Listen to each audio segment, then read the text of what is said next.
What makes great leader great? If I ask you, you have to invest best part of your day and time so we can create better leaders that are more compellingly beautiful, contributing, and value-adding. It was the first day of White House for Abraham Lincoln. He was excited. He wanted to do good for others. Suddenly, one senator approached him and said, "Mr. Lincoln, it's good that now you are here. But please don't forget that your father used to make shoes for our family." After hearing this, Lincoln got so happy and said, "Wow, so you are one of those happy families, lucky families, where he personally made the shoes for them? I'm sure he did the best job. But why you are asking it right now? Is there a problem with the shoes? Well, I am not as good as he was, but certainly I can fix the shoes. So please don't hesitate if you have problem with the shoes." I cannot tell you how many times I've remembered this story. Where these leaders come from? What was so special about them? What is that strong sense of inner conviction and purpose?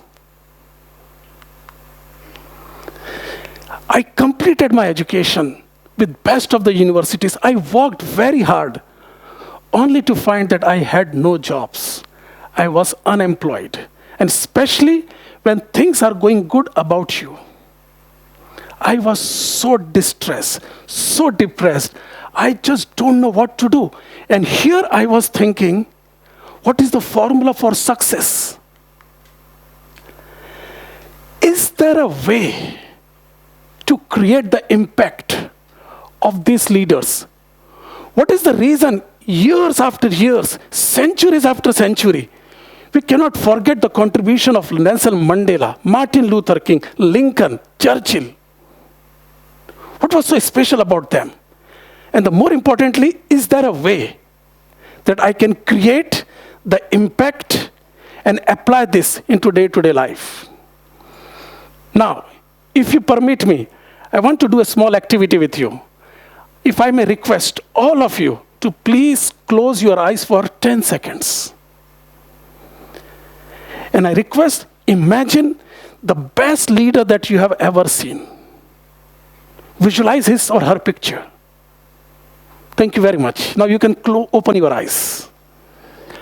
I'm sure most of you would have imagined a corporate leader running multi-billion-dollar businesses, having operation in major countries, giving employment to hundreds and thousands of people.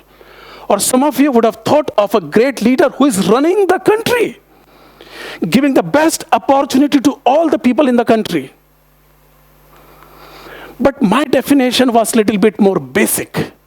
And I had this agenda of incorporating all the people on the planet, where they can be a leader. And for me, leadership is only one thing: adding values to yourself and to the people around you. Have you ever thought of a father who is working very hard day and night just to make sure there is enough food on the table? Have you ever thought of a woman, a mother who is working very hard day and night to raise the lovely kids? And here it was. I was here to surprise. I was looking for some strong definition of success. In last 20 years, I got a chance to work with some of the most successful people. In my role as a motivational speaker, success coach, and life coach, I worked with corporate executives who are running multi-billion-dollar businesses.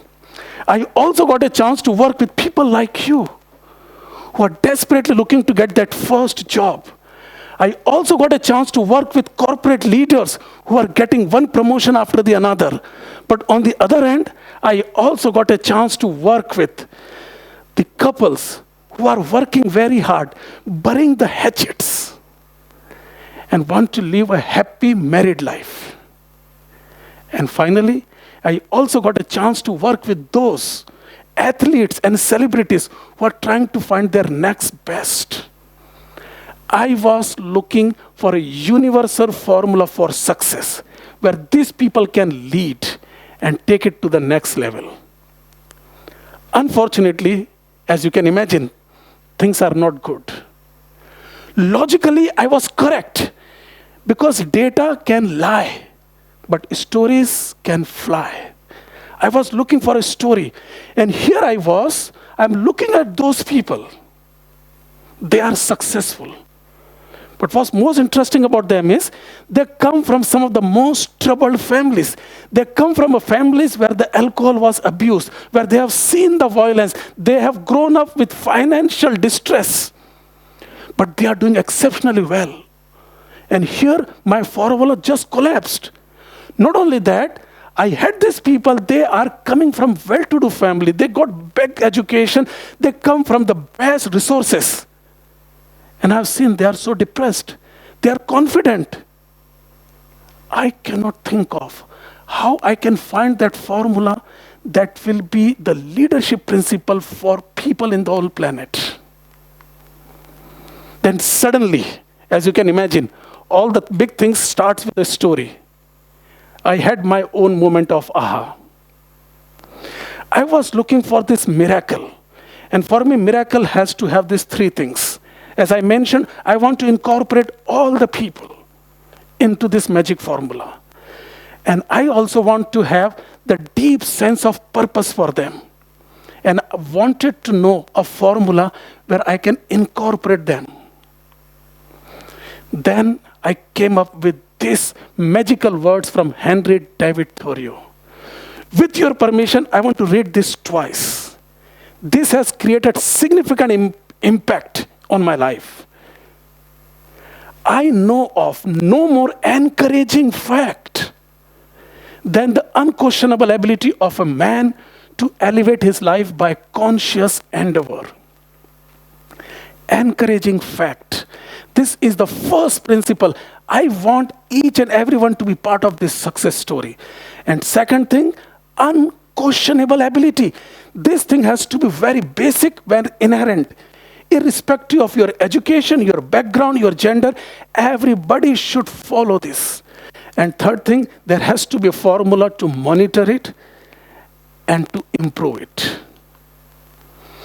Again, it was not that good. The reality shock was shocking. These successful people, they are individual contributors. They are doing good to themselves. But once they come to the society, these very leaders, they are responsible why an employee leave the organization. 75% of the people, they are leaving the organization because they had a bad manager. Not only that, 75% of the crimes committed by small children, they come from broken families. I thought for a while, am I missing something? Because I don't want to give up on a success formula. After this, I want to tell, this is the formula, apply it and get success in your field. Something was not working. Again, after further deep diving, I came up with a pattern. And I tell you, this is the success that I was looking for. These patterns are so profound because I changed my focus from data to the stories. And this is what happened. What you are seeing right now is the result of my 20 years of struggle, finding out what is the best way to lead. People who could maintain meaningful incompleteness in their life are the most happy and successful. Meaningful happiness. These people, they have this freshness of keeping that driving force, that deeper sense of purpose. The second thing about them is they are bold. They are courageous to paint the bold picture for themselves and for others. Have you ever wondered why in the morning you cannot get up? Because sometimes we lose the touch of the goals that are compellingly beautiful. This meaningful incompleteness was so profound in those people, they automatically rose people above. from the normal day-to-day challenges. This was so profound that the normal day-to-day challenges, the bickering, the problem that 99% people face, they are not bothered because they have made their journey so much beautiful and compellingly graviating. Now the question is, how do I develop that sense of meaningful incompleteness? Are you ready for this? If anyone can ask this question any time of the day, that will automatically forces them to become meaningfully incomplete. That incompleteness that propels them, that gravitate them for their bigger purpose. The question is, what is the best use of my time right now? This question was so profound and so compellingly motivating. Whenever you ask this question, it can bring wonders. What is the most important use of my time right now? And I could see this was applicable in virtually all the data sets that I was dealing. The success mindfulness has got the second very important thing. Taking action has become fundamental. It was not a privilege. Just imagine a woman waiting to hear from a doctor after her mammogram test. She has to take that one step closer to find out what was the result. But she has to take it. Why?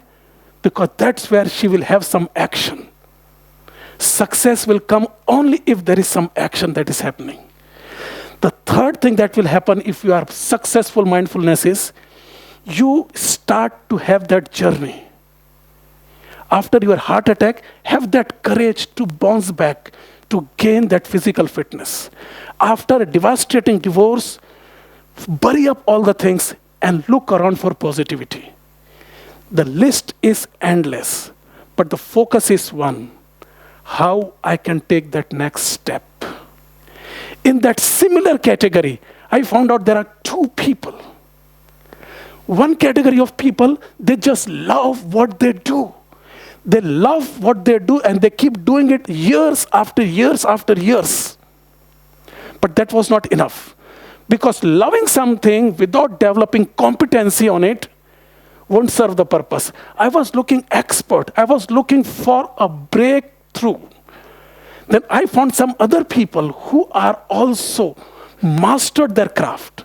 They're expert in doing something what they want to do, but they cannot develop that stickiness to stay with it for a longer period of time.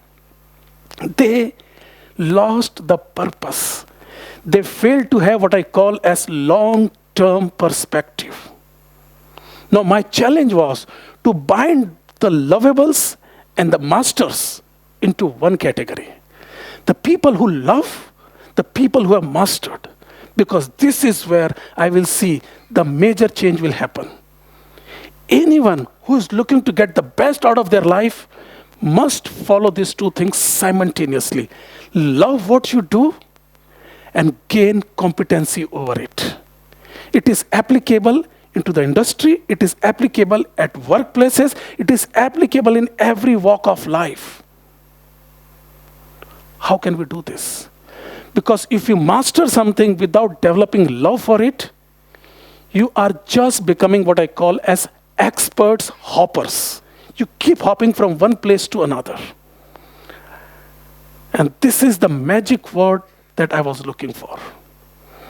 When I thoroughly looked, I found out the people who got chance, ability, and if they're expert in contributing, they are the one. They will stay for longer.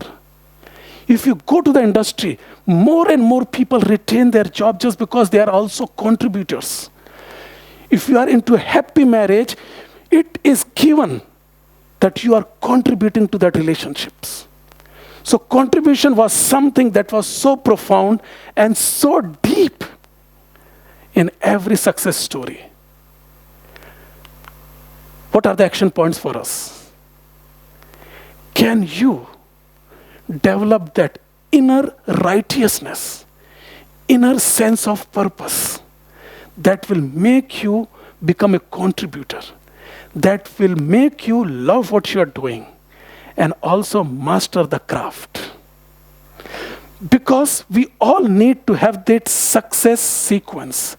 This super success sequence starts with why.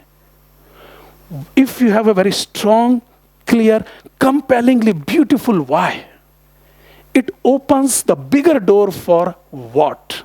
That starts with focus. It will leave the path for how. And ultimately who. And then finally, the great things will happen. Thank you very much.